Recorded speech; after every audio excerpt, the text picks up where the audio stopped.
Hey, everybody. Welcome back. Happy Wednesday. Have to correct myself because the holiday weekend always throws things off. We have Monday off. Hope everybody had a really good Memorial Day weekend. The weather was beautiful for most of the part for me, except for Monday. Monday was definitely rainy.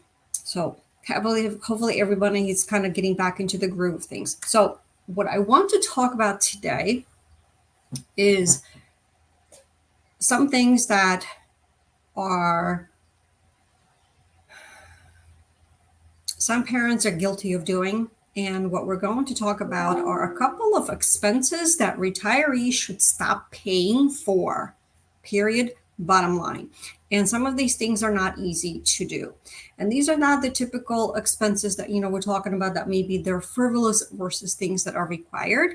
These are the things that we should stop paying for. You guys should stop paying for your kids. This is what we're going to talk about. And there's a couple of reasons why I thought about it is I had a couple of meetings with some of my clients and some of my regulars that I talk to on a regular basis. And I'm seeing some trend with some of them where they're having issues and struggling to support themselves in their retirement because they are pulling along their family members. And this is what I wanted to touch upon. And I wanted to ask your opinion on how do you feel about it? And if this is something that maybe you are doing, or if you're not doing it, if you stopped, what did you do and why? And that is the discussion that I wanted to have today. So imagine that your kids are grown, or maybe you have grown kids, grandkids, yet you are still paying their bills. And there's a couple of different variations of that. And there are good things about it, and also there are not so good things about it. And I think after doing my research and talking to a couple of my clients, I think that you are doing more damage for the kids and for grandkids and also for yourself than you're doing good. And this is what I want to unpack today and what my thoughts are, and I'd love to hear what your thoughts are as well. So I get that today's young adults are facing difficulties. It may be more difficult to get jobs. It may be more difficult to move out because they have higher student loans. They have higher expenses. The cost of living is higher. The rents are definitely higher because of the housing market. I get all of that. Yet at the same time, there are other things that I want to throw at you that I want you to consider. And the biggie that a lot of people are not thinking about is the greater longevity that all of you guys are going to be experiencing, whether you are already retired or you're getting ready to retire. And that's going to be a challenge. So I actually got some heat in one of the videos that I did where I talked about living into your 90s. And people are like, Olga, you're crazy. The average living expectations for females are always going to be longer, and they're like in mid 70s, and then the average living expectations for males is I think is like 75 or 77, and there's like, what are you talking about 90s? Well, guess what? The studies are being done, and it's starting to experts are starting to get concerned that retirees are not realizing that they may live longer than what they think is going to happen. So if you're thinking you're going to live into your mid 70s, there are quite a few people that are living in their 90s. So what that means is that you're going to require more funds to make sure that you have a longer and comfortable and secure retirement. And it's going to be it's going to be longer. So if you are thinking you're going to be living till 75 and you're actually going to live until about 90, guess what? How are you going to pay for those extra 15 years? And that's what a lot of people are not thinking about. So today I am inviting you to think about that, to think about your longer longevity. Could it be in your genes from your family? Absolutely. But also the reason why people are living longer today is because of the advances in medical and in science and technology. So that is what you are seeing, and that is what is going to be a challenge. And I think you're going to hear more and more about it. Here are some role models that I invite you to think about. Oprah is still doing healthy and well and working, and she's in her 70s. Uh, what's his name? Harrison Ford is 81, and he just did his latest Indiana Jones movie. So he's still working and enjoying himself and probably not retired, right? And another great example is Warren Buffett.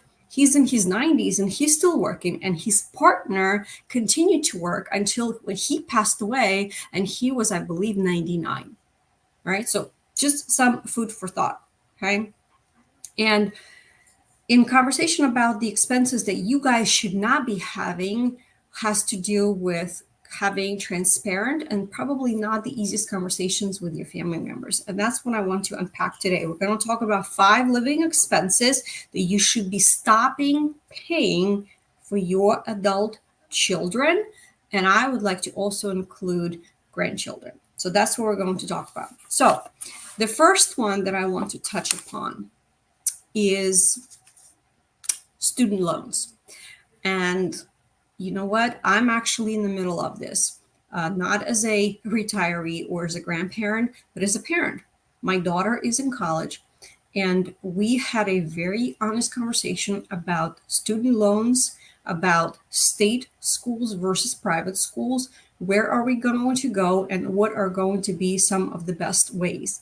And I don't think that parents have enough conversations with their kids about the repercussions of taking on student loans, choosing to go to school out of state, and going to a state school versus a private school. So these are I think this is like a separate topic to talk about on the conversation about college. However, you guys are not thinking about the fact that the big one is this, is that you as a retiree, you cannot borrow money for retirement. Nobody's going to give you money for retirement. However, your kids and your grandkids, because of where they are in their life cycle, they can borrow money for school. They can borrow money if they choose to go to masters, get their masters, or keep going. They're going to be able to borrow money to buy cars, and they're going to be able to borrow money for the mortgages. That's all fine because they are in the beginning stages of their lives. You guys are not. The goal for you is to preserve what you worked so hard for and saved. And that is what the focus is. So guess what? You need to focus on telling your kids to say, listen, if you want to go to school and you want to go to continue on to get your master's, or if you're choosing to go to private school over state school, that is your prerogative. You can borrow the money. I will support you with what I can afford. And sometimes it may not be a monetary contribution. I see so many parents that are, loaded with those student loans because they're trying to help their kids. And I understand the want behind it. But what also happens is I have some clients who are also trying to buy their home because maybe they were not able to own it in earlier in their lives. And now they have student loans that they had to co-sign for with their kids. And guess what? Their debt to income ratio now disqualifies them, and they cannot buy a home to plan their own lives and to plan for their retirement. Because for many of you, having a home is that asset that you're going to count on when you're ready to retire, or when you're counting on it during your retirement. So that is the priority, is for you to think about, if I'm going to be able to help my child, how does that fit into my budget? Yes, I'm going back to that word, because the budget should be and has to be your foundation. I'm going to link the same spreadsheet that I share in every one of my videos in this one as well, so that way you guys can work on it and figure it out. And you know what? If you do your budget and having and helping out with student loans is not in it, guess what? That is the conversation that I think you should have with your kids about whether you're able to do something or not. Some other researchers have also mentioned the fact that there are some people who are delaying their retirement because they're choosing to pay off their children's student loans. Well, what about you? What about your savings for your own retirement? The kids have stable jobs. They're all well off. However, I think what you're trying to do is enable them and make them feel comfortable. And then they're relying on you, because then they can take that money that they're comfortably earning and go spend it somewhere else. So So that is the first item that I want to bring up. The next one that we're going to talk about is cell phone bills. And I totally understand it's a lot easier to add additional members to your phone. But if you think about it, is if you're going to do, a little bit here and a little bit there and a little bit somewhere else, it is going to add up and it's going to eat into your budget. Kids need to learn how to budget themselves for their own circumstances. And then that includes utilities. That is also their cell phone bill. Guess what? They want to talk, they want to have unlimited data, they want to have ability to talk on their phone when they travel, then they need to figure out on what the best plan is for them and have that on their own. You shouldn't be responsible. So we're cutting that off. Okay, so that was item number 2. The third one is car payments and insurance. These are your second and third biggest buckets that you have after housing. Okay? And especially depending on where you live, you guys know that the car insurance and the cost of a vehicle can really be quite a bit. I know that the cost of cars has increased during COVID, and some of the car payments that I hear people are having right now is like $700, $800, $900, which is crazy, and I get it. And then of course the insurance is going to be parallel expensive as well. And again, this is a big piece of the puzzle and it's a big expense for you it's a burden for you to carry. Your kids need to learn and figure it out on their own. When they have a job, they should be able to get those things and pay for them themselves.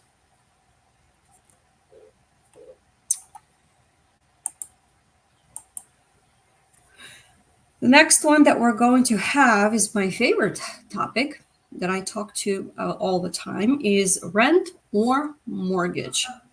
As you guys know, the housing expense is the most expensive one in your budget. It's going to be the same thing for your kids and grandkids. So if they are renting, they need to understand and have the pressure of knowing that they have to deliver, they have the money, they have to make the money every month in order to pay for that bill.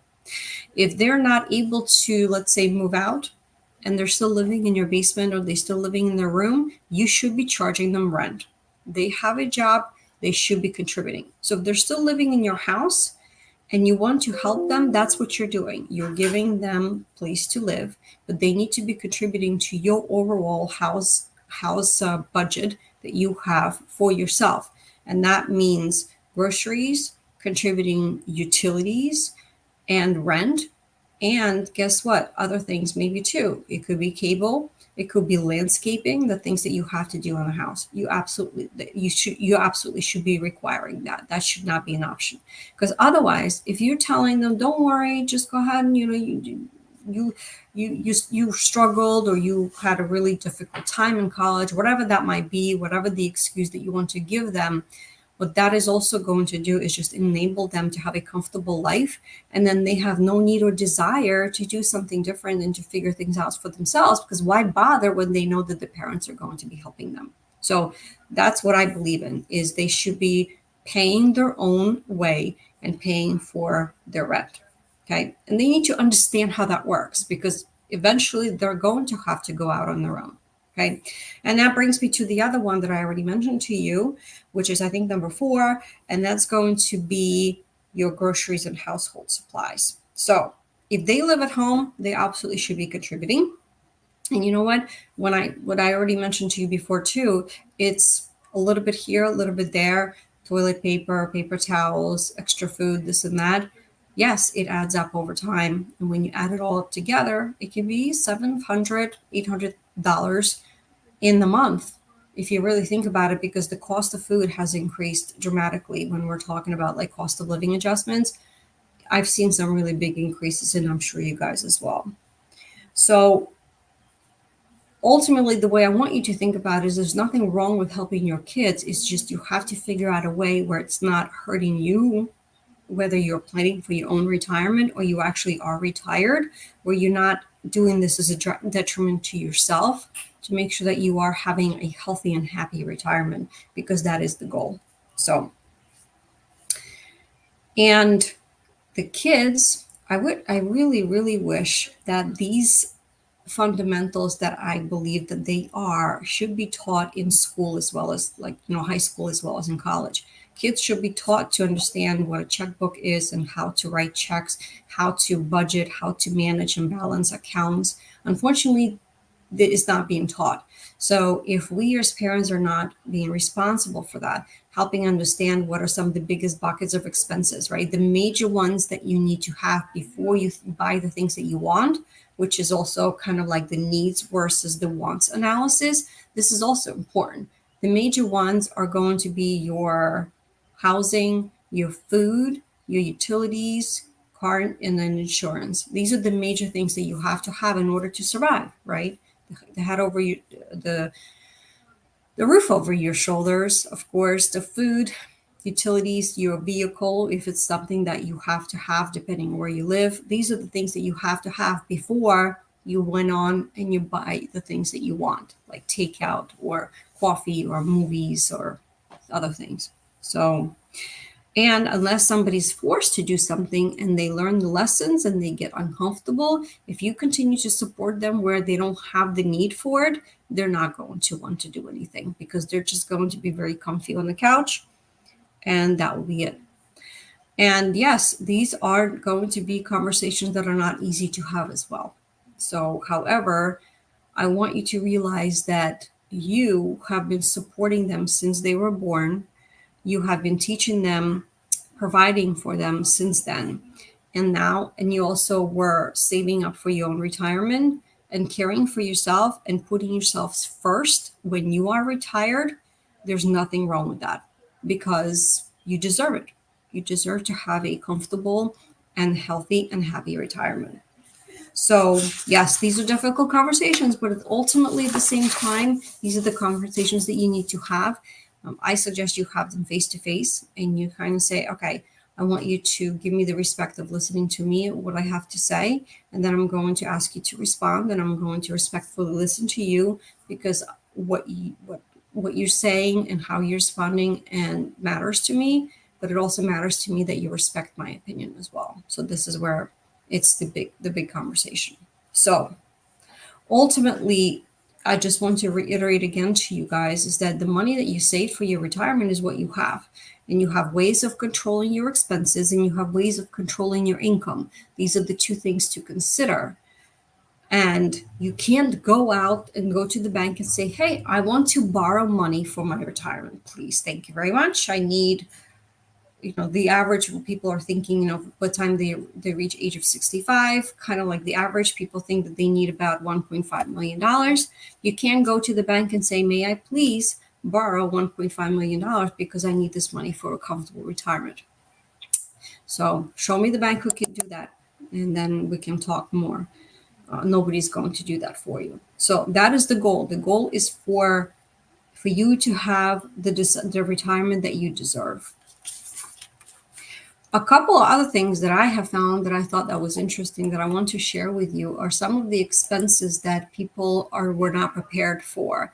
I was reading an article from Yahoo Finance where it says, I just retired and here are the unexpected expenses that I wish I was prepared for. I want to share them with you. So the first one is childcare expenses. I thought that was interesting. And I'm kind of thinking back about it is the fact that a lot of grandparents are trying to help their kids and their grandkids. So you are paying for museums and amusement parks and ice creams and taking your grandkids to do things. And don't get me wrong, that's amazing, but you don't think about those expenses as being part of your budget. So if you're traveling somewhere by car, it's going to be extra gas and time and tolls potentially. And if you are going to go somewhere where maybe it's amusement park or you're going to go where you have to pay entrance fees, those fees also add up. So just something to consider because people don't think about those things. But if you pay for it in credit card, that bills is going to come in. The second one is financial advice fees. Just remember, I'm not a fan of financial advisors that are charging a percentage for their services. I am a fan of just a fee-based service where you pay for their time and you discuss what is on your mind and what you currently have, and you ask for their advice on the best way to manage the finances. Well, you have to pay for their time. Sometimes it's hourly rate, sometimes it's a certain fee that they charge you. That is the money that's coming out of your pocket. And a lot of the times, retirees don't budget for those kinds of expenses. So, however, don't be stingy on those, because getting an advice from a financial advisor who is truly really good at what they do is extremely important, because it's going to help you save and retain more of your money as you're going through your cycle of retirement, making sure that the money is going to last you as long as possible. So that was the second one. And they also are talking about the lifestyle expectations and living longer. And you know what, too? If you really have a good financial advisor, I know that they're going to ask you that question. What is your expectations for your kind of your life expectancy? And they're going to give you some hard questions to answer. Is, what if you live longer? What is that going to do for your finances? Can we stretch them?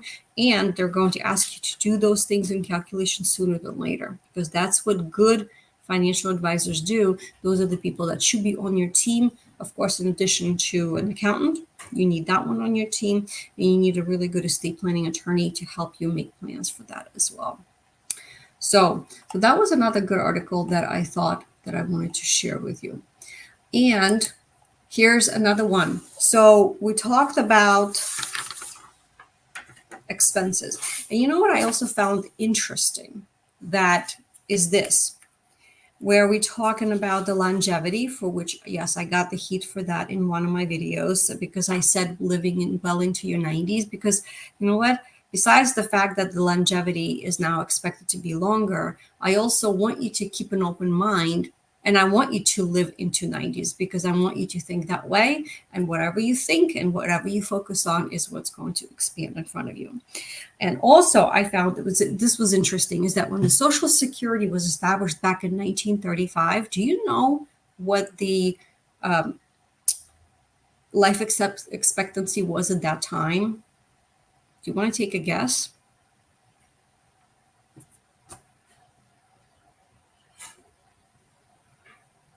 It was 63 years old. So if you retired at 63 or a little bit earlier than that, that means you kind of like said, okay, I'm just going to plan on living for a couple of years and then I'm expected to die. So there wasn't much planning to do, right? So now Social Security is still trucking along, right? People are paying into the fund. And we actually talked about Social Security on another live that we had. However, you are now expected to live just a bit longer than 63, right? We're talking about 90, which means that's how many more years? Almost 30. 30 extra years, and how do you plan for that? So that was one thing that I thought was very interesting. And if you think about it, between 1935 and now, it's been less than 100 years, and the life expectancy has increased by that much in that period of time. What do you think is going to happen as we go through the years, and the technology and science is only going to advance and get better, which means that we're all are going to live longer because of those advances. So it's just food for thought that I have for that. So I thought that was interesting. I'm curious to hear what you think about helping your kids and grandkids with mortgages, car payments, student loans, and how are you addressing that? And if you are seeing that as a potential issue in your own situation. So please let me know what you think about that. But this is just something that I thought was important, because again, you cannot borrow money for your retirement. You can't go to the bank and say, can I please have some money? They won't give it to you. However, your kids and grandkids can borrow for just about every event in their lives. So just keep that in mind, because I do care. One question that I saw that I want to run by you that I found interesting. So here's the question. The question is, I am 58 years old with nothing saved for the retirement, what do I do? What are some of the crucial moves that I can make to help me kind of salvage things? So these are some of the suggestions. And I talk a lot about some of these things. The last video that I actually made was if you were in your mid 50s and you wanted to retire at 65, let's say you're 55 now, and you have 10 years and you needed to start with literally $1, can you make that happen? And yes, we talked about that. And yes, you absolutely can. You just have to have the desire, the motivation, and a very, very hard persistence and a promise to yourself to make it happen. But you're going to be hustling for the next 10 years. So my advice to you is there is no better time to start than today for the retirement that you may have that's coming up in 20, 15, 10 or less years. So here's the advice that they were recommending. Okay. So the first one is, guess what? Rethink your current expenses. Again, we're going back to the budgeting. Take a look at the things that you can control, the things that you absolutely have to have, which is the things that you need, which we talked about, the big four, and the things that are nice to have, would be nice to buy, lovely things. So those are the most important things. So that's number one. Number two, what that's going to do is when you really focus on your expenses, it's going to free up some money for you to put towards your retirement, which means save, save, save. You're going to be funding your IRAs. You're going to be funding your 401k plans up to the maximum as quickly as you can. And it's also extremely important is that if you get a match with your 401k plan, make sure that you max it out. So if they give you 4%, make sure that you're matching that or that you're contributing at least that, if not more. My suggestion to you is when you analyze your expenses, you contribute to that 401k plan as much as you possibly can, because right now it's going to reduce your taxable income.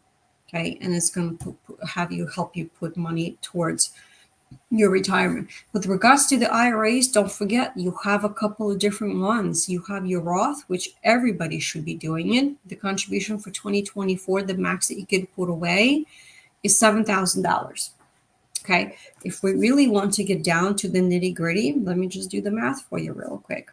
Let's make it very simple. So $7,000 divided by 52 weeks. Guys, it's $135 a week. That's it. $135 a week you're going to be putting away into your Roth IRA like clockwork. You need to put that on autopilot. The same thing for your traditional IRA. Let me see what the maximum contribution is. I have this really good cheat sheet. Okay, so traditional contribution to the IRA, let's see, traditional and Roth, $7,000. Now, if you're over the age of 50, you have an additional catch-up contribution that is allowed of $1,000. So you can actually contribute $8,000. So make sure that you do that every week. Okay. And then we also have 401ks. If you are self-employed, you should be putting money in a SEP, which is your self-employed pension plan. There's the maximum contribution for that for 2024 is $68,000. So see how you can maximize that. Yeah, so these are the things. So these are the limits for 2024.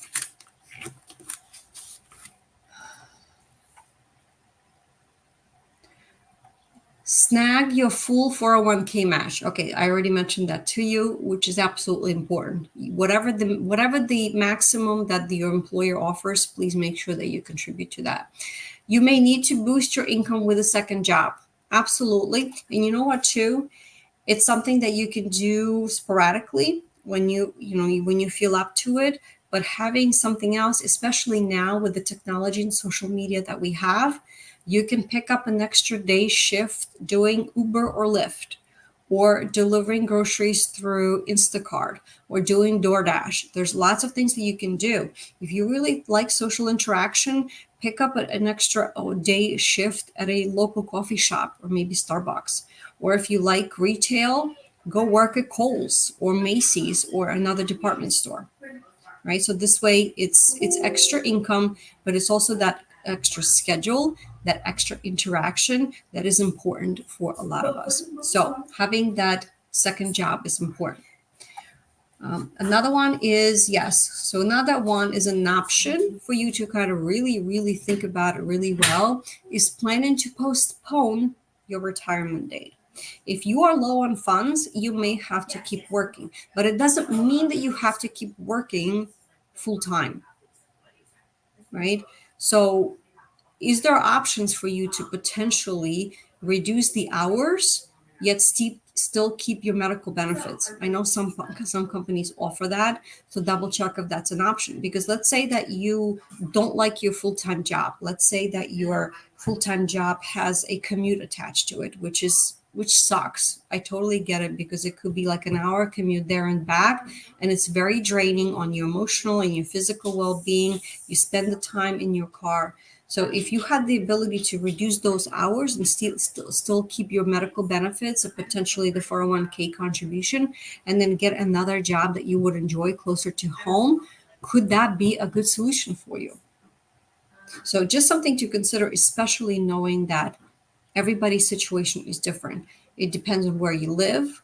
If you have a loved one, maybe you still have kids in college, like all of these things are a consideration. But this is why you sit down and you create a budget and you kind of have figure things out, because otherwise you're like a fish in a bowl and you're just kind of bouncing around and hoping that things work out month to month. And believe me, it is very draining emotionally, physically. It's very stressful, and that's of course not good on your health either. So, with planning to postpone your retirement date, there's a couple of things that I suggest you cover. And I did talk about it in one of my more popular videos, are really three things when you think about it. Should I take it earlier? Should I take it in my normal retirement age? Or should I postpone it? And you need to look at a couple of things. Is time, what's important to you? Who are you spending time with? Of course, financials is the money. And the third one that a lot of people forget about and they don't think about is your health. It's very important, because if you don't have your health, you're not going to be able to enjoy your retirement. And making sure that you take care of yourself is something that is a daily must. Things that you can do, of how well you eat, things that you put in your body, and of course, moving at least 30 minutes a day are extremely important. So that's what they were talking about, or just a couple of things that if you are 58, yes, you can still make it happen, but you're going to have to hustle too. That's what, the 10 years mark is what I was talking about in my video. If you want to retire at 65, or 58 is if, of course, you want to try and retire at like 68. There's some things to consider. So I'm curious on what you guys are thinking about, what is on your mind as you are going through this process, or maybe that you're realizing that you did not think about, and would love to hear from you too.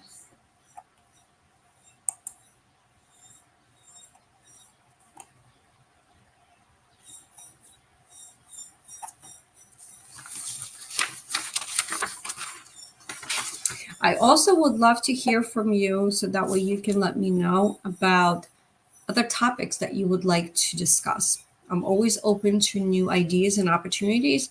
I have a list of things that I can talk about, but I would love to have a really great discussion with you on the topics of interest to you. So that's what I would love to hear. I actually posted a question. Let me pull it up on my channel. I want to share with you and ask you this as well. All wrapping up around expenses and retirement, of course.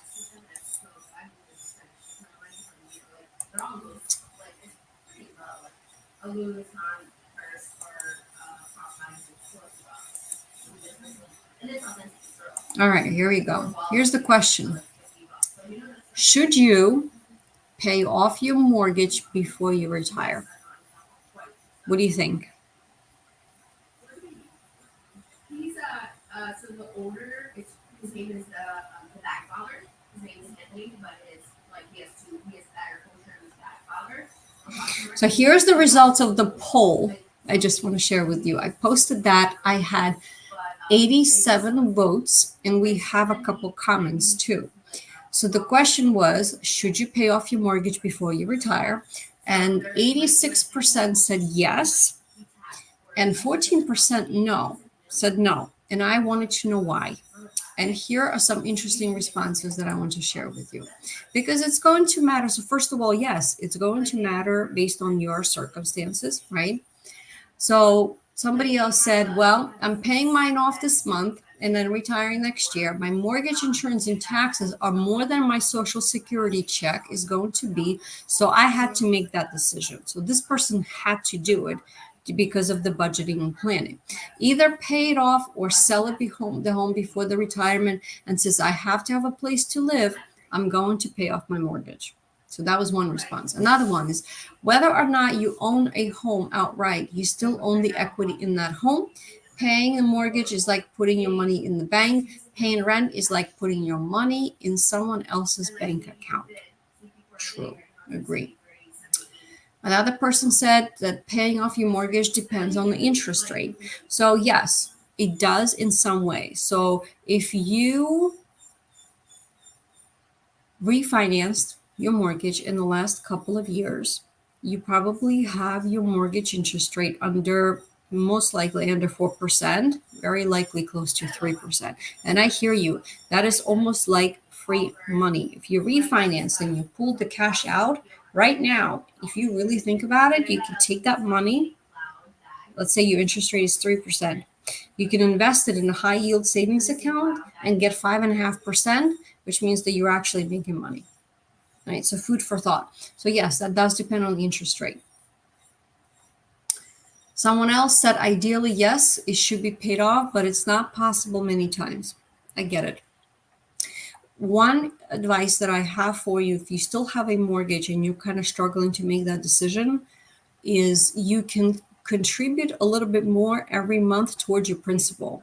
That's always an option. If you ever look at your payment coupon, it's going to ask you if you want to contribute more, you can contribute to either interest or towards principal. Never contribute towards interest. Always only contribute towards principal, because when you're paying down your principal, overall, you're going to be paying less in interest. So that is another strategy. If you want to expedite the payment of your mortgage, that is the way to do it. So the goal is potentially, let's say that you want to do it sooner than later. You take one mortgage payment, divide it over 12 months, and you contribute that amount towards your principal every month. And you can do that again automatically. Another way, even better way of doing it, instead of doing it once a month, you contribute it every 2 weeks, because then we want to make sure that that extra payment gets posted right away, which means that there's less interest that was accruing for the rest of that month. So that's another strategy that you can use as well to help yourself and get that mortgage paid off faster. Someone else said, don't and use the money to work for you. And someone else said, if you cannot afford to pay off a house during your lifetime, you probably need to step down in size or location. I would gladly pay rent if my house becomes a burden. Yes, that is something that I do talk about with my clients to see if this is an option. And it's not easy to do with a lot of you, and I understand that, because if you lived in your home for 40, 50 years, if not more, you raised your family there, you have lots of memories that are associated. Maybe you love your yard, you love your location. It may not be an easier thing to consider. However, my suggestion to you is think about the pros and the cons. What are the positives of staying in your home, and what are the expenses associated with that, and what are going to be the negatives associated with that home? Because if you think about it, the home is getting older with you.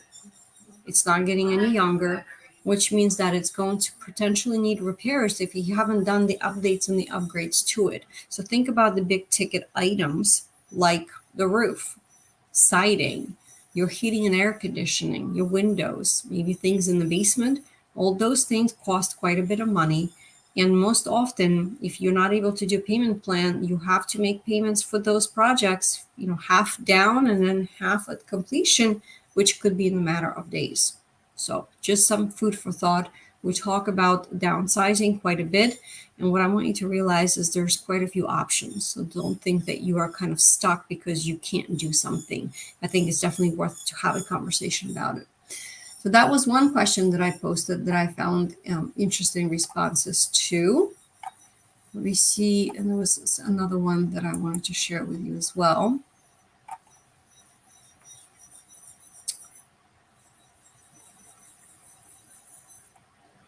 Okay, another one that I also want to ask you is this. Would you rather retire where you are currently living or move somewhere else? What do you think?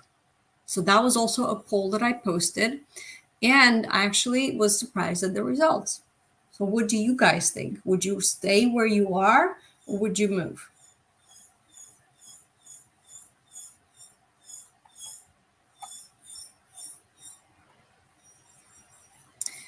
Here's the results. 48% said that they're planning on retiring where they are right now, where they are living currently. And 52% said they would rather retire somewhere else. And here are some thoughts about that I thought was interesting. So one person suggested that they live in a certain part of Georgia and they are still able to financially be able to be stable and inflation isn't as high as other states. They did look at Texas because this is where they're from until they moved to Georgia. However, because of all the thunderstorms and the tornadoes and the cost of insurance it was just too much. So they decided against it. Another person said, because of all the stores I need are within walking and biking distance, and I can go to DC for culture and events, I would love to just stay here because there's tons of bike paths and bike lanes that are available, so the person is not using their car. As you can see, depending on where you are, depending what's important to you, if you want to be close to downtown and you don't want to use your car, if cultural events and arts are important, then you may be closer to some of the bigger cities. Okay. Someone else said, I'll probably buy a condo about an hour away from where I currently live. So not a drastic move. So that sounds like somebody who is downsizing from a bigger home going into a smaller home, right? Because condo is less of a space to maintain. It's going to be less expensive.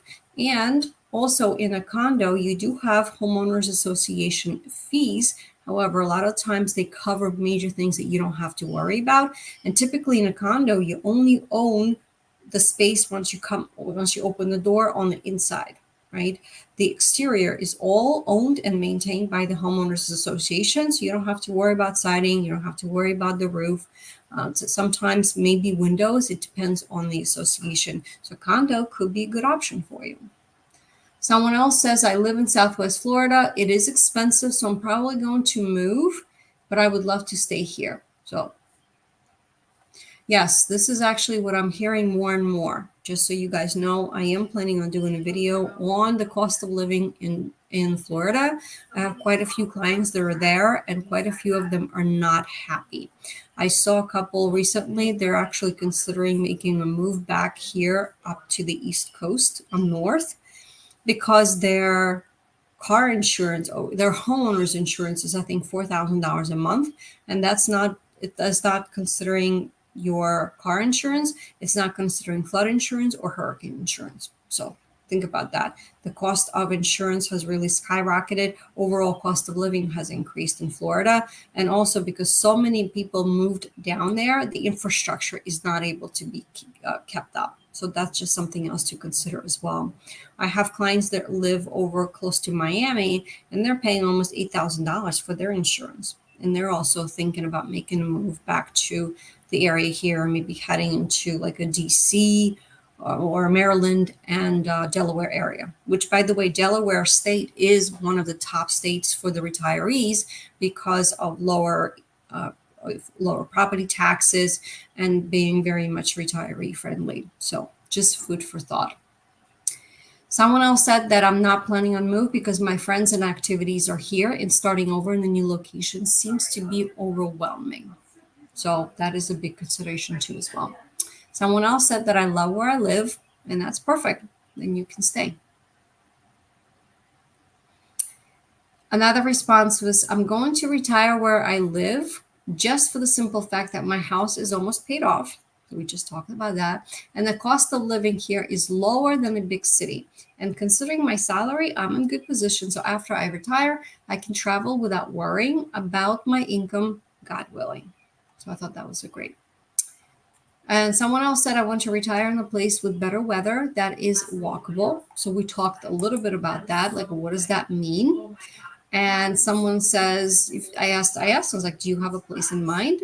And this person said either Mexico, Portugal, or Panama, which actually is Mexico, Portugal, and Panama. All three countries are on the top list of other countries where a lot of US retirees go because the cost of living is less, the climate is better.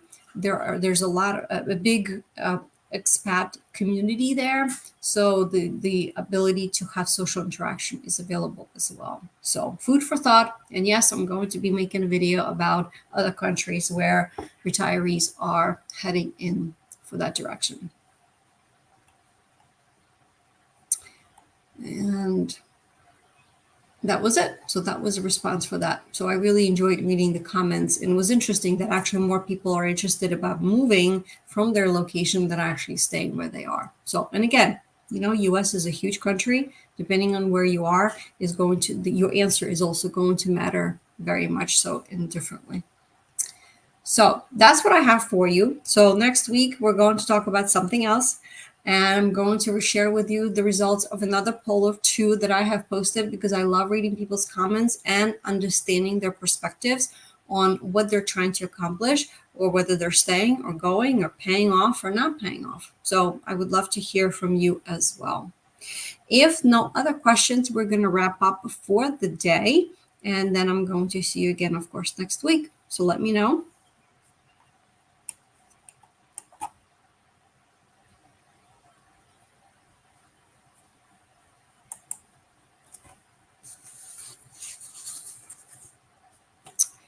All right. Well, thank you so much for joining me today. I hope that you enjoyed chatting about different things that matter in planning your retirement or having a really, really good, enjoyable, and healthy retirement.